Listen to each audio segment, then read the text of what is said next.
everyone.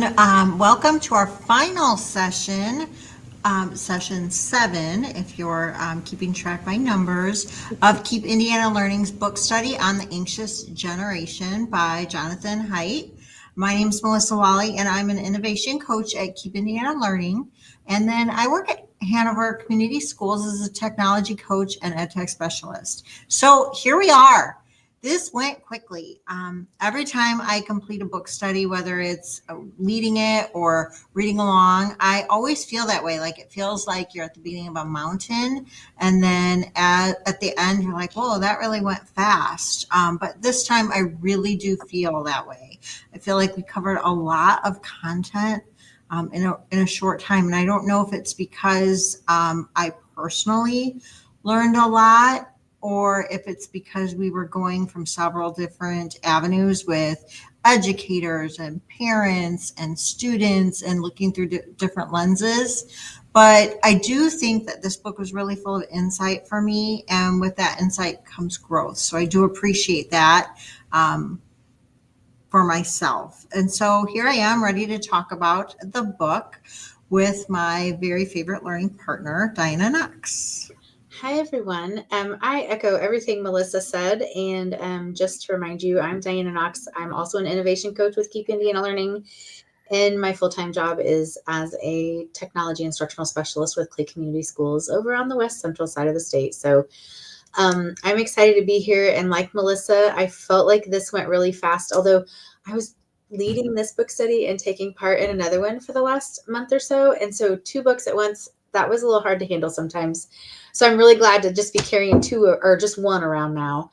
But this one, Melissa mentioned growth, and that's so funny that she would say that because there's been a lot of expanding of my thoughts and my ideas. And so technically we've come to the end of the content in the book, but Melissa and I wanted to just get back together one time and kind of do a recap and a summary of the learning and of the main topics and everything that was discussed, because there was so much to unpack, because there were all these inroads leading into that central point, talking about things we can do to help this anxious generation. And while I would say that I don't maybe wholeheartedly buy into every single thing I read, it certainly did give me a lot of food for thought, and a lot of ideas for maybe even small changes that I can make into my world. So we decided that each of us was going to share 3 takeaways. And I think I can speak for both of us when I say that it was probably tough to narrow down just to 3 central ideas. But I landed on my first one as, when you start to address a situation, the change doesn't have to be grand, and it doesn't have to happen quickly. Think about small actionable steps that you can sustain. And I think that was something that I read throughout the book, that it's going to take time. But, if we don't start now, or if we don't start ever, it's never going to get better. So we've got to come up with some kind of an action. And then we just have to be prepared to know that we have to choose action that suits ourselves personally best. If you are a classroom teacher, you have to think about your classroom. If you are a leader, you have to think about what serves your building or your corporation the very best. And so, but start somewhere and see it through. I love that. And the way you said that, like starting somewhere, because for me, I always feel like I have to have this perfect plan, like with everything. I have to have this perfect plan and have these goals, and how am I going to achieve this end point? And that's something that I've really been working on, to know that you don't have to have a perfect anything, because it's the progress that is what's important. And so just thinking about what small steps you can make, because 1 step is better than 0 steps. I think that what Diana just said makes sense to me. And I agree with. So my first takeaway, and like she said, it's hard to come up with just 3.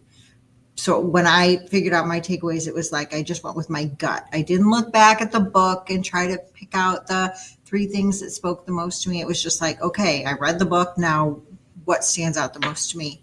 So my first takeaway is that everyone has to make their decisions based on technology usage, based on, where are we going from here, based on their own personal situations. And it applies to whatever your role is.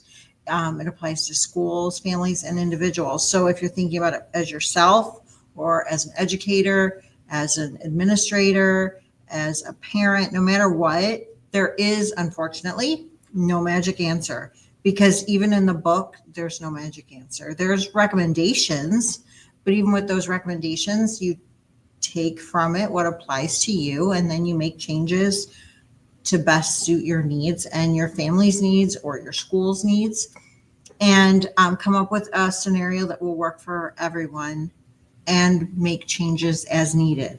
And I think that's the other part, is that we have to know that what works today might change in the next month, because technology is changing, research is changing, and we have to keep that in mind, is there is no perfect end point. If it was that easy, we would already have this figured out, and we don't. So we don't have this perfect society that, unfortunately, that is already working. But with that, teaching isn't easy and parenting isn't easy, and we have to give ourselves grace. Trial and error is okay, and it's necessary, and mistakes are made, and mistakes are okay too. And I think we have to keep that in mind with everything, and this is included, that we're making mistakes and we're learning from those mistakes, and that's the important part. Absolutely. And even to that end, Melissa, like Jonathan says at the very end in that wrap up of the book, he has an online supplement where they are documenting on a Google Doc new research, things he changes his mind on, things he changed. So I think that is such actionable and such evidence of that growth process and that always learning that we have to be in. So I think that was a great takeaway, because, we're going to make mistakes along the way, and we just go with it, and we have to learn from it.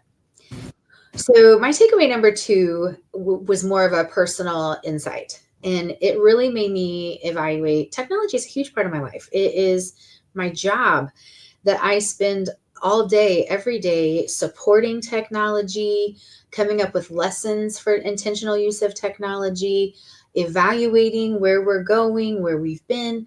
So I am immersed in technology. Well, then if I continue that trend at home, my screen time it adds up really fast. And so I'm trying to be very intentional about how I use technology, both from that professional and personal level, and how I encourage others to use it. But mostly this personal need for me, that I'm trying to limit my social media time at home, and be more connected with my family, or even just myself. I've kind of gotten back into reading, and I enjoy that. I'll put on my little dishscape, or like right now here in my office, I've got one of those lovely winter scenes with pretty Christmas music, and I'll do that at home too, and just sit and curl up with a book and a cup of coffee, and I just try to disconnect. And that is helping me with my attention span for things, because I would get easily distracted by a notification or a ding and email is a huge part of my life. By supporting teachers, and I hear a ding or some type of a notification, I think, oh, who needs my help? And I don't always have to go look right away. So that's my personal takeaway there. That was just really something for me that I want to model that. I have a nephew and a great niece who are school aged, and I want them to see healthy habits. Yep, I agree. And I've been trying to do the same, and making sure that I'm trying out some new hobbies that are screen free, not just, grabbing my phone and looking at, scrolling, because that, 5 minutes turns into way more than 5 minutes real quick. So I'm with you. Okay, so my takeaway 2, it's never too late to make improvements that will help to navigate the pressures of life. So we know that a healthy childhood, consists of play, but so does adolescence and even adulthood. And so how we do that might look different, but staying grounded in our relationships with people, nature, and healthy risk taking are all important to foster that positive sense of growth and belonging. So making sure that not only are we focusing on little ones and making sure that they're getting that playtime, but also Are we making sure that, our older children are doing that? Not just like, oh, they're okay. They're already old enough. They know what they need. But also our young adults or ourselves. Like, Mhm. we have to give ourselves time too. And that kind of goes back to the hobbies. Like, I think it's important for everyone to have some kind of a hobby separate from your work, separate from your role in the family, separate from all the duties. But what do you enjoy? Because someday those roles as taking care of others does kind of diminish. And then you have to have something that you enjoy. And so finding out what that passion is, I think really can help you with personal happiness and satisfaction. And I just think it's a good thing to develop and explore. You don't know what you like if you don't try something new. I love that. I love it. So our third takeaway, and here is Melissa and I always have like a notes document that we kind of prepare like what we're going to say. So if you spent much time around Melissa and I, it shouldn't surprise you that at some point our thoughts are going to kind of overlap and we're going to have somewhat the same thoughts. So you may hear a little bit similar from Melissa and I at this point. And I think that the one thing, my third takeaway was that technology is so prevalent in our society. And so we can't be negligent to our students. As thinking as an educator, our job is to prepare students for life outside of the confines of K-12.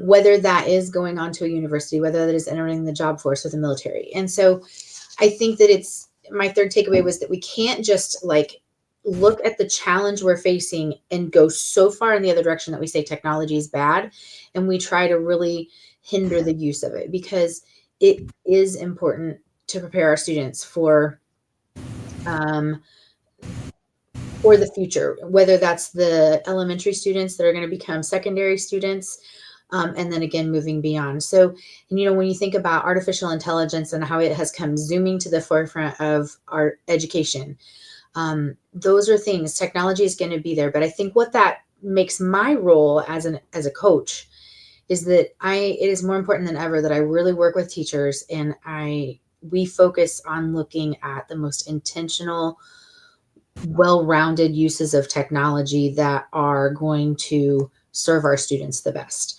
So that's going to take some doing, and it's going to take a lot of conversation, and it's probably going to take a fair amount of disagreement in that process till we can all kind of come around to where we're going to land. But we need to prepare our students for how they're going to use technology in the future. Yeah, yeah, I agree. And my takeaway 3 can just continue on with what you were saying, because I believe in using tech where it's most important. And we know that students benefit from the use of educational technology. And so let's make sure that what we're choosing, that we're choosing wisely when it comes to screen time at school, because those minutes add up just like they add up outside of school. So we need to include those resources in tech that allow students the opportunities to do things that they would not be able to do without a screen.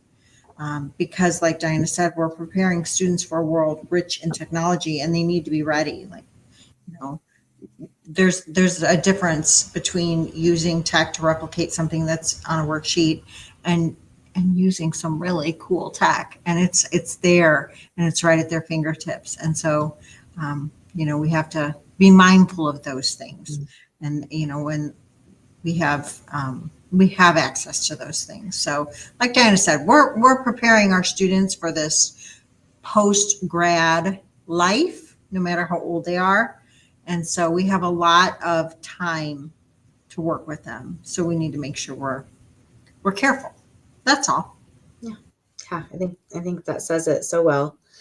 And I think that what I hope happens, we're at the end of our book study, we're at the end of our time together, and what I hope happens is these conversations continue. And again, they're personal. They're personal to you as an individual. They're personal in a district. My district is different than Melissa's district. So the decisions that we make would not be maybe the most effective in her district. So it's important that those conversations happen and that we have a seat at the table. in our own communities and in our own families, and we make decisions based on what is best for us and for our community that we serve. And so thank you so much for taking the time to join us on this journey that we started back in September. And I hope that if you have read along with us, or if you're catching up, that just the intentionality and the thought of what we can do to make some actionable changes and to benefit our students. I hope that conversation continues and grows, because we are awfully lucky to do this thing called education and to work with the future of our country and our world.